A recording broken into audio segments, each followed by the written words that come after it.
Yeah. Mic check, mic check. 1, 2. Turn my levels up, guru. The light is on. The camera's rolling, which means we officially live, man. If you here right now, you a part of history. You a real OG. Write this down, the date, screenshot, take a picture, because this is a moment to prove that you were day one with me as I go on this new venture.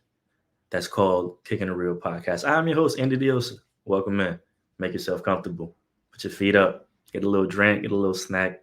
Come kick it with me for a little bit. Now, I want to say this off rip, get this out of the way off the top of the episode. Shout out to my sister and my niece Ava. I know kids nowadays like to watch YouTube a lot. That's their pastime and their hobby. And I'm here to say that Theo is here to mess up the algorithm at home. So you're welcome. I love y'all. Now, some of y'all might be confused because when I put the graphics out last week, originally it was a different name of this podcast, and I want to let y'all know why I changed it so there's no confusion. Salute to everybody that said really encouraging things and the excitement behind the announcement of the podcast, which was a surprise to most. I appreciate all that. All the support is amazing. But I was made aware by some people on Twitter that there's already a podcast called Can I Kick It FC Podcast, which is a podcast that tells stories about Black players, coaches, owners, and navigates the soccer landscape from that lens. Now, if you know me, you know my goal or my intention is never to try to overshadow somebody, belittle somebody, hate on somebody, because I want to see everybody win. So it was just a name that I thought of. I ran with it, didn't do much research prior to, which is my fault.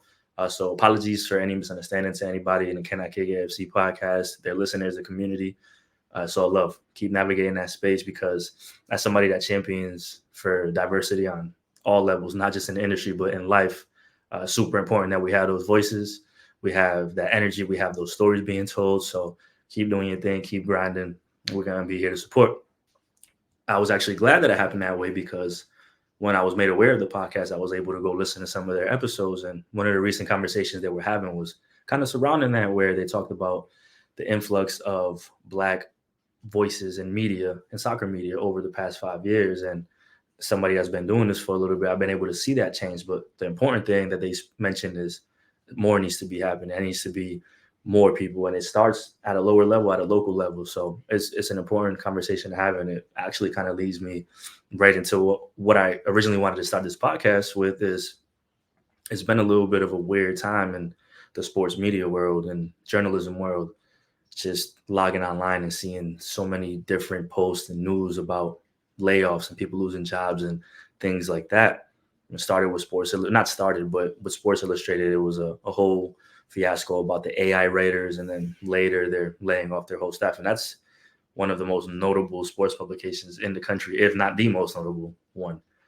LA Times just recently had some layoffs to a large amount of people losing their jobs. And back to that point is when that happens, minorities a lot of times are losing jobs, and not saying that it's just minorities, but there are a lot of minorities losing jobs as part of those layoffs. And that's what's lacking in these newsrooms, on these editorial staffs. That's what we need. So it's important to kind of remember that and keep that on your mind. Now, I always keep one message in my mind, and it's remember your why. And I think that's a not just in work. I think that's a message that you could use in every facet of life. But remember your why. Remember why you got into things. Remember you why you do stuff. Why you're passionate about it. Why you move the way you move. It's such an important message to keep reminding yourself that, if you need a fresh start or if you need a little bit of motivation, remember your why. That should be able to help you kind of spark something. And I say that because when I got into the industry, I was lucky enough to work at a newspaper. And I worked at the Boston Globe, one of the best newspapers in the country, one of the best sports sections for sure in the country. And it was an amazing year that I spent there. I still think to this day that it was my most beneficial year of my career. And it will end up being that for the end of time, because you learn so many things at a newspaper traditionally, the intricacies, the word counts, the deadlines, compiling your own stats. There's just so many things that you get from a newspaper that you might not get in other places. And there might be an episode down the road that I could explain what it was being a college student working at a newspaper, because it's incredible. But if you ask anybody in the industry, they'll probably tell you like newspapers, working in a newspaper gets you the skill set you need to kind of move forward in these spaces and be great. The downside of that is that the younger generation coming into this industry in this game right now, they don't have that because newspapers are on their last leg. So sure, there are availability. There's some stuff that you can do at newspapers and they're still around, but it's not 2011 when I was doing it. It's 2024 now. So the game has changed. And please don't do the math because I've been in this for a while. I'm starting to get the gray hairs already. I don't need y'all to tell me that I'm old. I know. Thank you.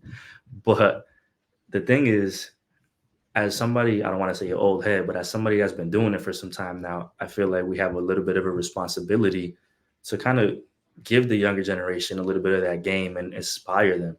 And it's disheartening for them to see these jobs being cut and people trying to navigate the industry or the lanes the way they are because certain things are happening. And sure, they could be very sad and see and say, maybe this is not something I want to do. Maybe it's not lucrative. Maybe it's a bad idea. And these are thoughts that I had when I was getting into it because people told me, oh, it doesn't pay well or this and that. And I'm like, I'll think about that when I get further down the line.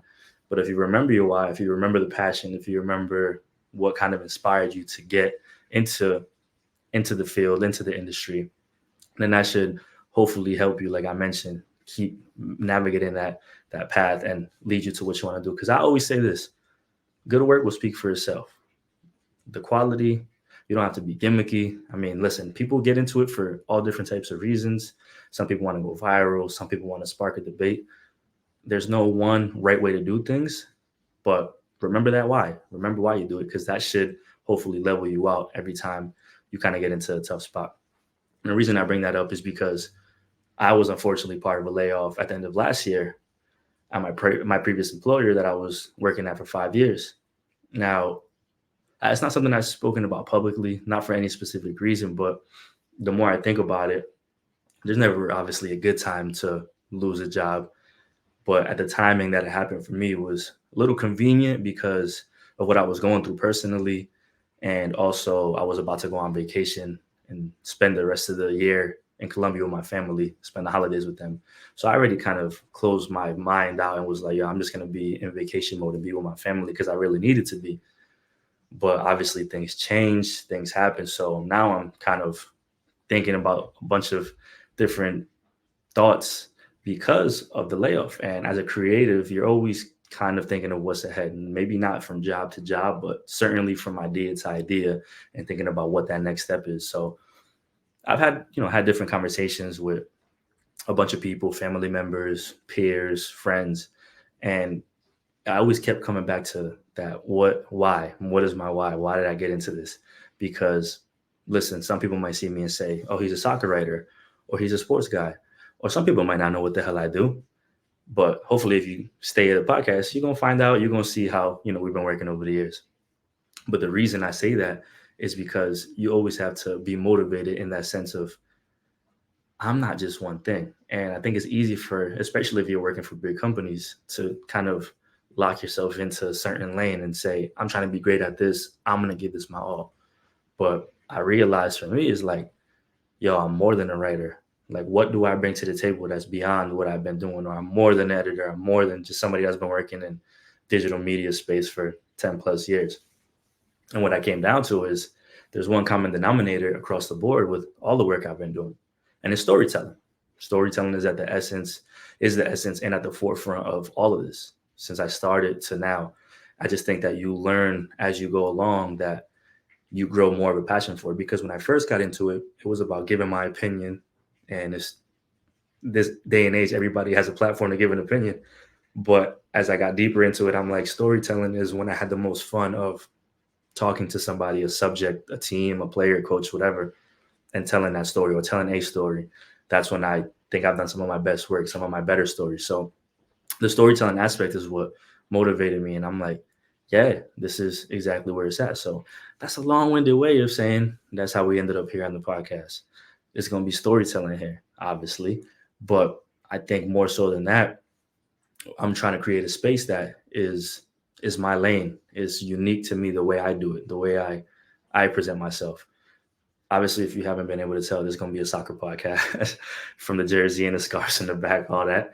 But it's going to be more than a soccer podcast. And I say that because obviously I want to bring on people in the media space and the industry that are doing great things in soccer, covering teams, mostly Major League Soccer, which is what I've been doing for the past 5 years. Hopefully, some players. We have ideas down the road to get some things cracking. But the other side of it, which I'm mostly excited about, is the essence of kicking it with the homies, having to be an open space and bringing on my friends and bringing on people that I know that do some amazing things all over in music and food and fitness and education, and giving them a platform, chopping it up with them, supporting each other, building each other up. Like I said, I want to see everybody win. And if I could help put people on and also relate to them, in this space, I'm gonna do it. So that's gonna be the fun part. And I know people have already told me like, hey, like congratulations on the podcast. I'm not really a soccer person or fan, so I don't know, but I'm still gonna support. I appreciate y'all for that. But I'm hoping that, some of those episodes will have that for the people that are not so much soccer fans. If you are a soccer fan, you at the right spot. Now, it's not like, I'm not one of those people that take myself too seriously. So if you're coming in like, oh, it's gonna be super buttoned up and X's and O's soccer breakdown, that ain't it, man. Like I'm super relaxed, I'm super chill. It's gonna be me as you know me, if you do know me. And if you don't, I hope you do get to know me. But it's gonna be me. It's gonna be me in every sense of the way. And that's the exciting part because I'm gonna do it the way I want to. I'm gonna have it be what I want. Sure, it's gonna be about sports, but if I want to talk about Jay-Z getting up on the Grammy stage and sending some shots to the Grammys while he's winning a Grammy, I'm gonna do it. If I want to talk about Nicki Minaj on a downward spiral because Megan Thee Stallion gave her one bar, I'm gonna do it. I'm gonna talk about whatever I want. And it might be some other sports breakdown. It might be some Super Bowl stuff. It might be some basketball stuff. It's anything I want it to be. So it's going to be a super open concept here. I'm excited for that the most because we're not going to put ourselves in one place, one lane. We're going to have it be open. That's the fun part, man. That's the fun part. So if you decide that, this is something that you enjoy, I hope you keep tapping in. If you see it, growing in a way that you like and you want to be a part of it, you want to get an interview, you want to kick it, you have ideas, you have thoughts, please send them my way. I'm open to all feedback, man. This is new, but it's also not something that's like, oh man, I'm scared to do because it reminds me a little bit about when I was in college. I used to have a radio show that I used to record out of a studio in one of the buildings of my university. Shout out to Suffolk Free Radio. And it was just a sports show. I would make the rundown, I would get on air, I would debate sports for an hour or two with my roommate. Shout out to Ethan, shout out to Ryan, Ben, FA, people, my friends that have just been on the show over the years. And it was so much fun just being able to just go back and forth. And ever since then, I always thought about like, yeah, I want to do this. I actually want to keep this in the back of my mind because it would be something I like to do. Now that I have the time and the space, sure, I'm gonna do it. So that's hey, some of those names you might hear them again down the line. You might hear them again down the line. Just saying. But at the end of the day, I just want it to be an open space, a fun time, a chill, you know, get whatever you want off your chest type thing. So yeah, that's really it. I just wanted to make a quick intro episode to let you know why we ended up here. Another podcast. Sorry, Kendra. Thanks for letting me get the mic though. Uh yeah. And you know how it is, man. We're gonna be on YouTube, so the visuals, of course, they popping. It's mostly a way for me to just like promote my soccer jersey collection because I have so many damn soccer jerseys in my closet, man. Like shout out to Envigado FC, which is the shirt I'm wearing today, black and white Envigado. Shout out to Amazing Colombia, of course, always. But yeah, I'll try to rotate some of those in and out of the programs while I'm on air. And if you're an audio person, while you're driving to work, doing whatever you do, you could tap in, to the audio. Obviously, visually we hear like I said, jeans is popping thanks to the parents for the blessings. So YouTube, we're gonna run it up. We're gonna run it up. I'm excited. But yeah, that's basically it. I don't really have too much more to say. Obviously, show your support, drop a comment, send me a DM or text, anything that you were listening, show some love, show some support. And obviously, this all grows organically. So like and subscribe to the YouTube, like the episode, subscribe to the channel. That's where the episodes will be out first, of course. And yeah, we're gonna get this thing rolling, man. I'm super excited. If you haven't noticed, I'm probably just rambling at this point, but I'm very excited for what this could be, for what's gonna what's going to be coming. Listen, man, I'm not trying to, over promise or under deliver, whatever, anything of that sense. Like it's gonna be real chill. It's gonna be simple. So yeah, man. Episode one, official episode one, will be coming soon. That I'm excited for because it's the first one. We can't come out with nothing weak. It has to be a big episode. So we're gonna get something rolling for that. And then we're gonna go from there, man. We just gonna take off and see where it goes. So I appreciate y'all for being here. Like I said, much love to everybody uh for the support, for the positive feedback. And please keep it coming, man. Please keep it coming. All right. So thanks for coming through the Kick It with me. Episode one coming soon. Until then, I'll holla at ya. Peace.